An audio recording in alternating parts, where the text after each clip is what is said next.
الرحمن الرحیم السلام علیکم ورحمۃ اللہ وبرکاتہ۔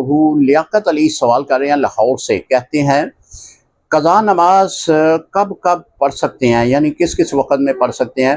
یہ قضا نماز سائے زوال کے اوقات میں آپ نہیں پڑھ سکتے۔ تین اوقات زوال کے ہیں: سورج نکلتے وقت، غروب ہوتے وقت اور دوپہر کے وقت۔ ان تین اوقات میں آپ نماز قضا نہ پڑھیں، باقی آپ تمام نمازوں کے ساتھ یا تمام اوقات میں آپ نماز قضا پڑھ سکتے ہیں۔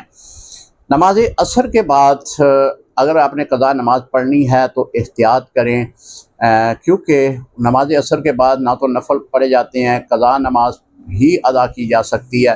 تو ایک لوگ میں یہ بات ذہن میں نہ آئے کہ یہ اس کی نماز جو ہے وہ ظہر کی قضا ہو گئی ہے یا پیچھے قضا عمری ادا کر رہا ہے۔ بس اس سے بچنے کے لیے وہ اگر علیحدہ کسی جگہ پہ جا کر قضا نماز ادا کرتا ہے تو یہ اس کے لیے بہتر ہے۔ السلام علیکم ورحمۃ اللہ وبرکاتہ۔